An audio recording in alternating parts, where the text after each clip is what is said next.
Good morning, Renuka, channelingspiritworld.com. How are you doing? I'm good, Aliza. How are you? Excellent. How's my boy Erik? I love you. Hi, mommy. Be And quiet. Not you, Erik, the dogs. It's too nasty outside, so I can't put them outside. Um, all right. What are we going to talk about today, Professor Erik? he is written on the board. Today's topic, he has written in bold letters the role of abuse Okay. in our Is your volume world. all a reminder? Paolo want to Yeah, remind you. Volume all the way up? it's all the way up. Yeah. Okay, good. Sounds fine to me. It always has. Go ahead. Sorry. So he's written the role of abuse in our soul plan. He's saying abuse is one of the most difficult situations, as a soul we choose in our soul plans. And most often than not, people don't realize that it is chosen. He's saying now, I'm not saying that it happens or it does not happen if it's chosen or not. There are times things happen which we have not chosen in our soul plan. That is again, using our free will by getting carried away with her emotions and stuff. So he's saying, I'm not saying it's always chosen, but most often than not, when we find ourselves in situations where we are not able to get out of that abuse, Mhm. for sure it's chosen. Okay.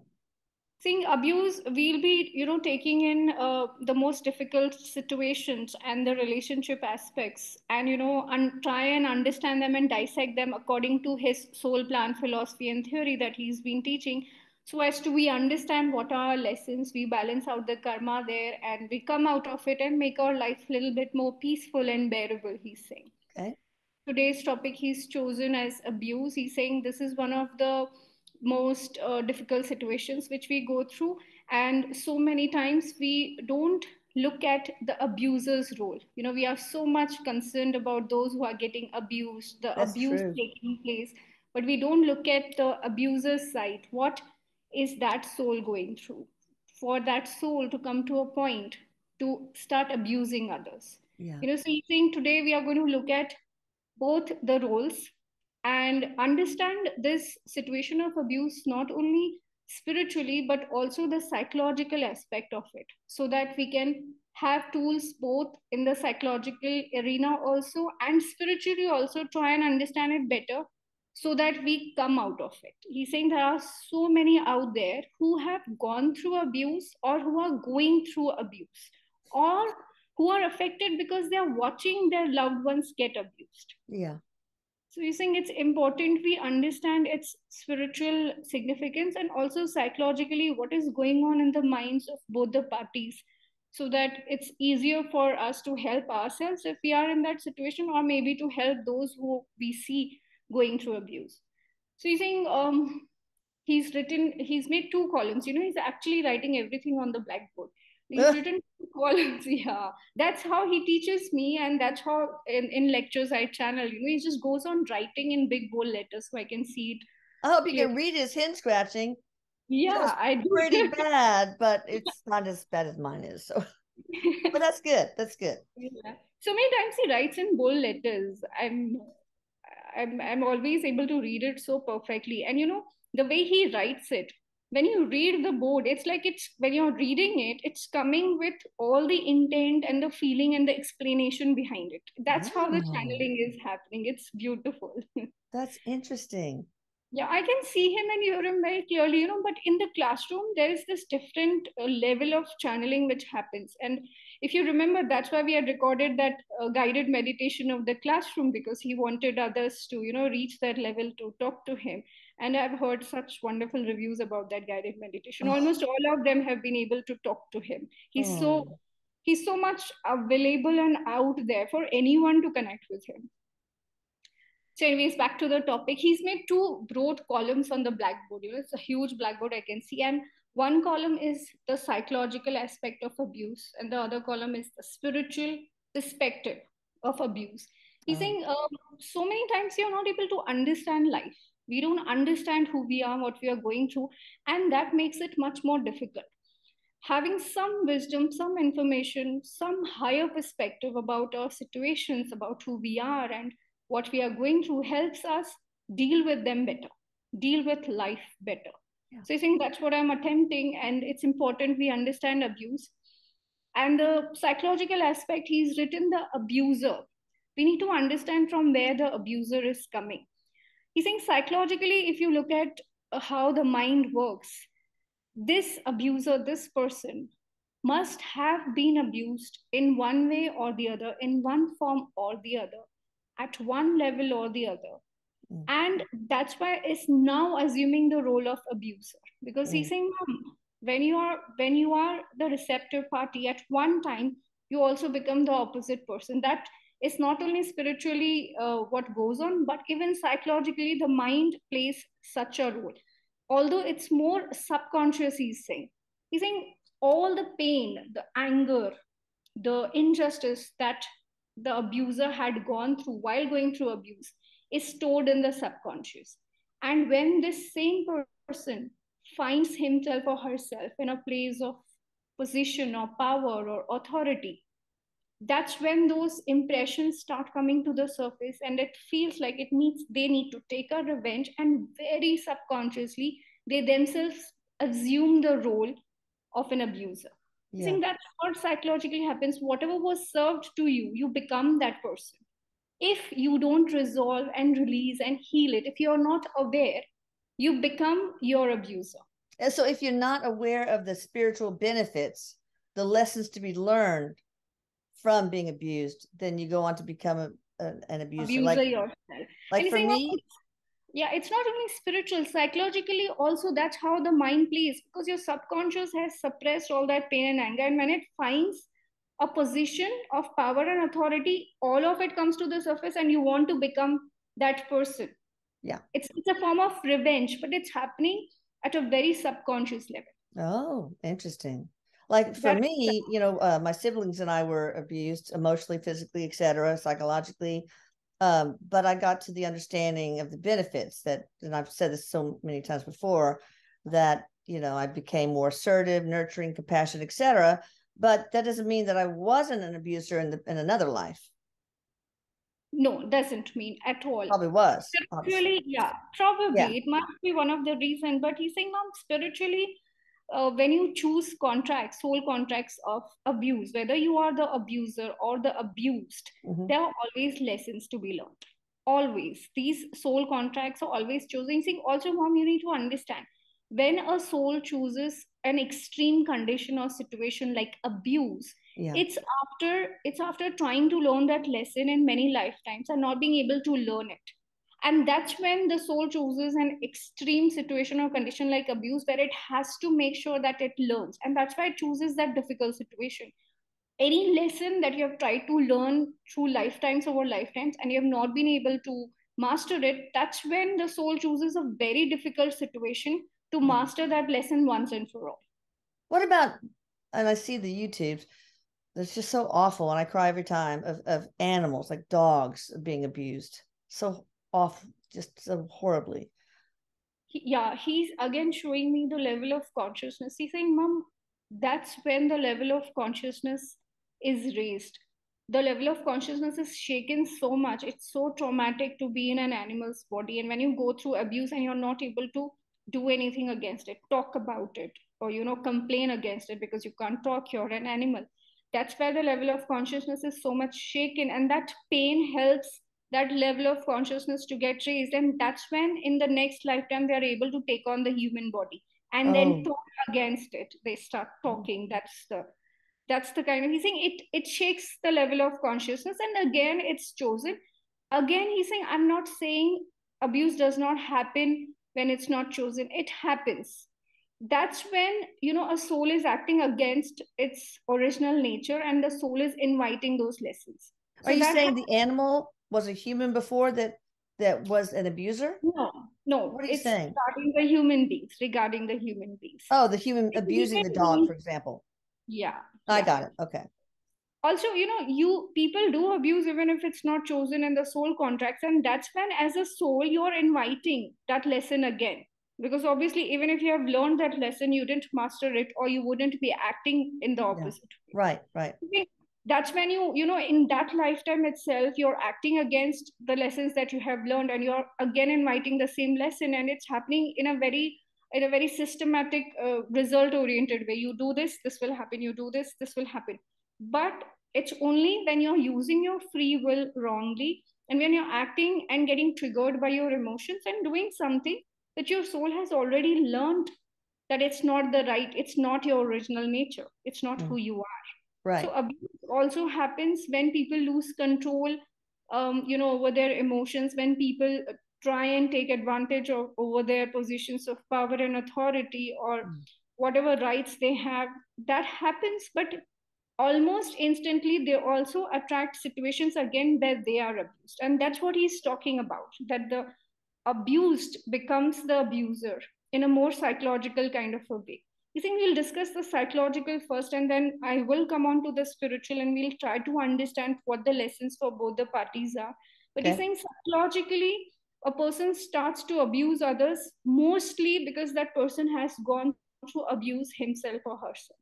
Oh, That's yeah. almost the root cause, because it's stored in the subconscious, it's not healed, it's not processed, it's not released.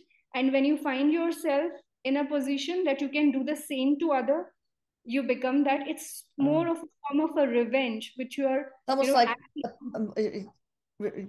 a sense of power, Yes, of yes, control. yes. And because I have gone through, so I have to act like this because it happened with me, now I need to do it also. Right.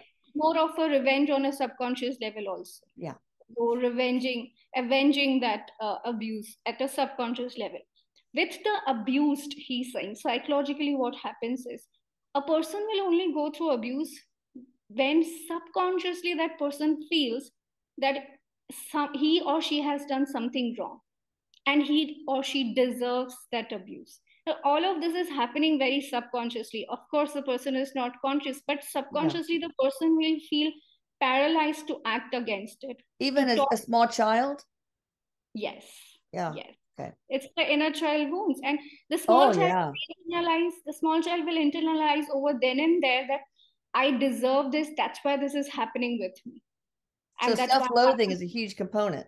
yes, Mm. yes. And that's why the major lessons for a person who is going through abuse is self love, self worth, standing up for oneself. So Yeah. you think psychologically, the abuse, the people who are being abused, and of course, the abuse is continuing and they are not acting against it, it's because subconsciously they feel that they deserve it because there is certain guilt in them about something that they did wrong.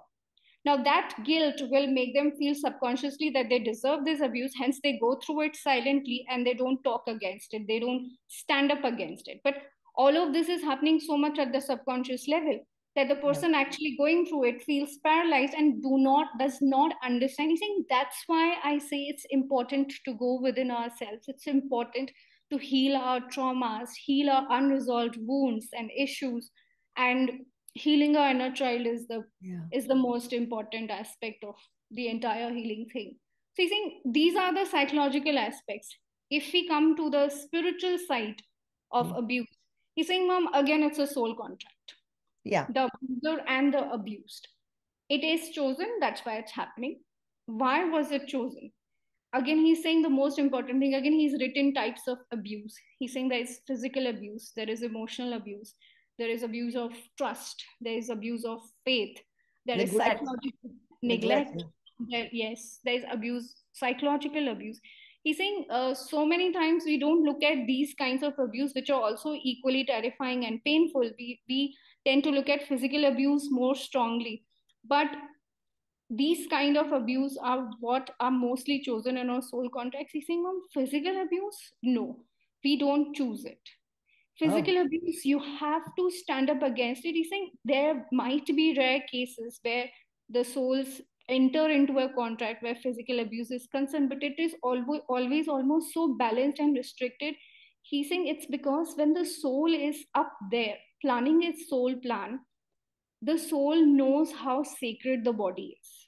The oh, body is like a temple, it's like a yeah. vehicle for the soul, to come here and experience and, do whatever learning and experiencing so that the soul can move ahead. So the soul understands that the human body is sacred, it's precious, and it's so much needed for it to move ahead on the journey. It Yeah. won't choose physical abuse And saying even if it's chosen in a very restricted way, because the soul does not want to hurt the body and Yeah, spoil its chances of having a good, stable, healthy life to go through the experiences and fulfill the purpose. You of see, course. that's Yeah. why whenever you see physical abuse, or you are in a situation where physical abuse is being done on you, you have to stop it. You have to act against it. You cannot say, oh, it's in my soul contract, let's understand my lesson and let's just go with it. He's saying no, Well, that's how not. can you, as a child, for example, like we tried to vote on whether we were going to call the CPS, Child Protective Services,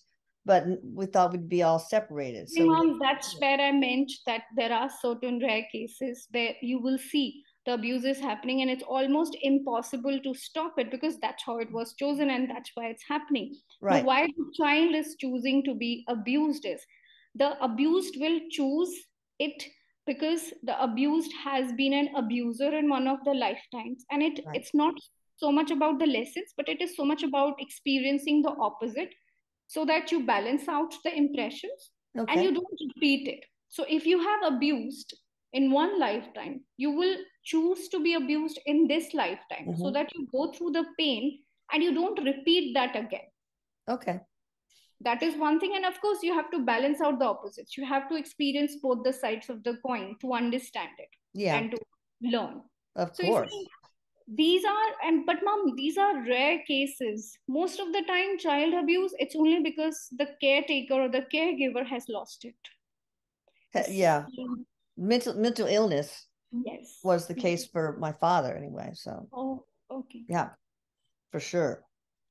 Yeah, and that's when the soul still ends up, learning the lessons, because invariably the child will grow up, will understand why the personality is like that, will go back to heal the inner child wounds, to understand why it went through. And these children, like you, he's saying, like you, mom, like you said, they are more compassionate. They are much better caregivers than others because they have gone through it.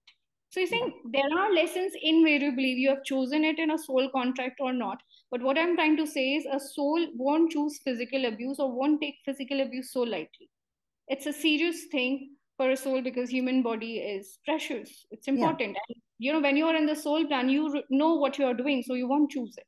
Yeah. So it's important we put a stop, we, talk against it and we act against it and not continue with it. He's saying with the remaining type of abuses, whether it's emotional, whether it's psychological, there are always lessons involved. The abused is trying to learn how to love himself or herself, self Oh. love, self worth, balance, Mm. boundaries. And he's saying also, mom, it's about opinions. So many times the victims stay silent because they are afraid of the judgments or the opinions of the society or people around them. Right. So detachment from those opinions is also one of a major lesson of abuse. Now, these are the lessons for the abused. For the Yes. abuser, he's saying, "Mom, have you realized the abuser didn't? They don't even realize they're abusing. They enjoy it so much." Oh. So their major lesson is awareness. And he's saying if they don't learn that awareness, they will in turn become the abused also in Mm. one lifetime or the other, and that's how they will go through that karma, that's how they will go through that lesson of learning. But the major lesson for those who are abusing is awareness first. And if you have mastered that lesson and you are aware, I'm abusing my position or my relationship in any way, the next lesson is compassion and empathy for them. Mm. He's saying empathy is the most important lesson, Right. compassion. It's also being non-judgmental, because you abuse someone because you're judging that person. Right. It's also Oh. respect of power and authority. You have the power and authority, that's why you're able to abuse the other person, but you are misusing it, Right. you're not respecting it. So that is also a lesson, and that's how you will realize that Well, why uh, can't they respect the sovereignty of the sovereignty of others? Even yes, child, why can't they say my yes, child has complete sovereignty over her or his own body, energy, body, etc. life, yes, life choices, Life. decisions. You're saying, I'm so right. but this position, this power and this strength and this authority that they get, it's more of abuse of that, when you're abusing someone else. And respecting that also is a major lesson, because you tend to take it for granted and you misuse it. Right. And that's how you come into the position to abuse, but that position is not respected. And when you are in a position where you're not able to stop the abuse, you become the abused. You learn to respect that powerful position. So you think these are the lessons, but with the abuser it's so difficult because there is no awareness.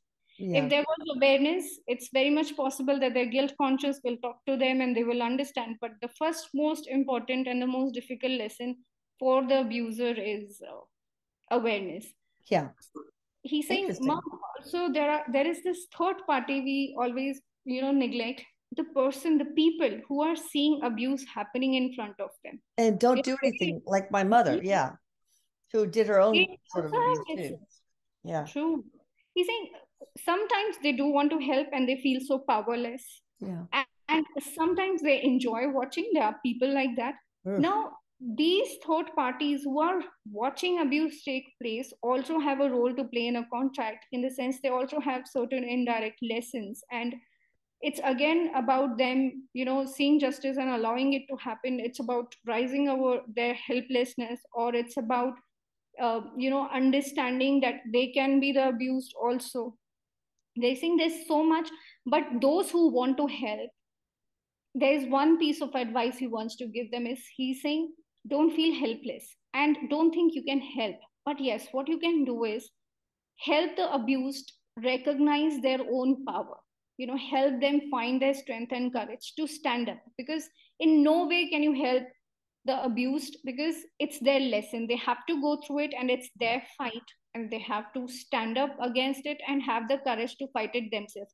If you interfere and if you try to get the person out of that abuse or do any other kind of action, it's only going to backfire, because the soul contract was chosen and the abused person has to learn out of it. Yeah, but what about, like, if you're the mother watching the father abuse a 6-year-old child? I mean, you That can just say, definitely, well, he's there to learn her lesson no. or whatever. He's saying, mom, until the age of 18, even legally, even psychologically, a mother and father are the primary caregivers. So it Right. becomes a karmic duty to protect the child. There is Of no course. contention over there. There is Yeah. no contention. They have to interfere. Yeah. But in case when there are, adults involved, and if you are a person who is seeing abuse taking place and you're feeling helpless and you don't know what to do about it, the best way is to help the abused find the strength and courage to stand up against it. That's the Oh, best yeah. form of help. There's nothing else that you can do which will help the abused, because it's their lessons Well, and nothing else. what about if your neighbor, you see that the husband comes home and beats his wife almost every night? I mean, don't you have a duty to see something, say something, to report it to the adult protective services, for example? He's saying you definitely need to report it, but I'm talking about people who don't want to report it out of some fear and they still feel Oh, yeah. helpless and they still want to help. He's saying, of course, it's a regular citizen duty to do that, mom. But there Right. are people who feel very helpless in such situations and they still feel the guilt and they don't know what to do about it, because most Yeah. of the population is that way, is like that. He's Oh, saying. yeah, I bet. Yeah. He's saying, our legal system, how it works, and it gets so complicated. So there's so Mhm. much fear and complication involved in the judicial system, he's saying. So for those people, it will always work for the best of all the parties concerned if that strength and that courage is offered to the party who is being abused. Support, he's saying, support plays such a huge Yeah. role. Wisdom and perspective, giving them that wisdom and perspective is so much good, because he's saying no matter what you say or do, otherwise it's not going to help. Yeah. And then he's saying there are solutions. Now we understand that these are the spiritual solutions, or these are the lessons we are learning, but in such extreme and difficult situations, mom, it's very difficult to sit and try and understand the lessons and then learn those lessons. Right. There are certain practical solutions we have to take in. We have to stand up for ourselves. We have to take legal help.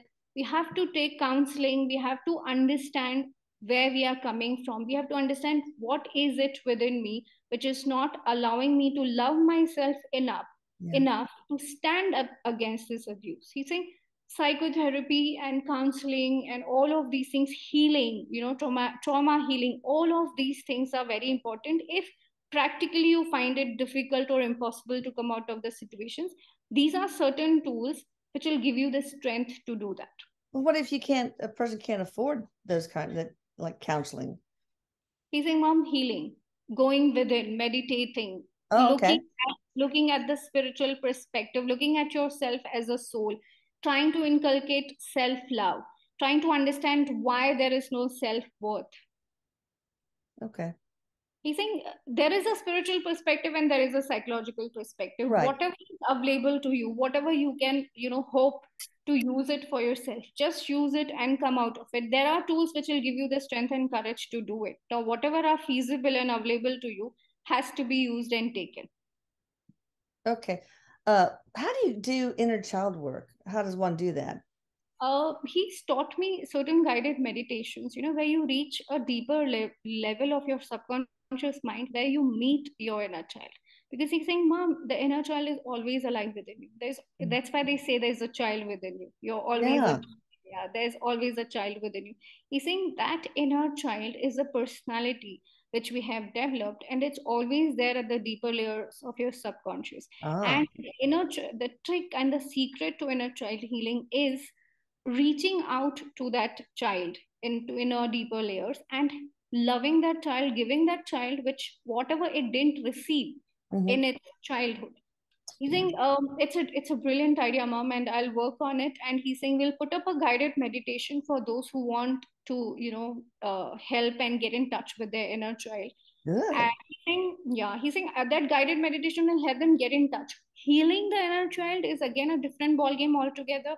You will definitely need help of somebody outside you, whether it's a therapy professional or a medium who can reach out to your inner child and heal it. But he's saying there are ways of getting in touch with your inner child, Is and this that's something you offer too? yes. Okay, good. Channelingspiritworld.com, people. That's And awesome. we'll talk about it. Inner child healing has so many layers, and it's root of almost 90% of our character issues or attitude issues in Oh, the I adult. bet. Yeah, So you think I'll absolutely. definitely do that. I'll definitely put up that guided meditation, just like the classroom guided meditation, Okay. which will help people to get in touch. And then maybe in advanced topics, he'll give us ways how to heal that inner child. And let's just hope we are able to do it by ourselves. But if we take outside help, it's very healing. Awesome. That's great. Anything else you want to talk about, Erik, before we close? Yeah, he's saying, Mom, I'll be taking in major difficult life situations through psychological perspective as well as spiritual perspectives about them, and invoke the readers to think more, to go within, to understand where they're coming from, who they are, what are their wounds, how to heal their wounds, and make their life a much better experience. Yeah. So you saying we'll be going into those advanced topics, and I love your suggestion, Mom. I'll be working on inner child healing part also. Oh, awesome. That's great. All right. Well, thank you. I love you both. Remember, Really. channelingspiritworld.com. All right. Thanks. I love you. Bye, Bye. everyone. Bye. Bye. Be sure you subscribe and hit the notification bell and share with people who you think need it, including your inner child. Just kidding. All right. Bye. Bye.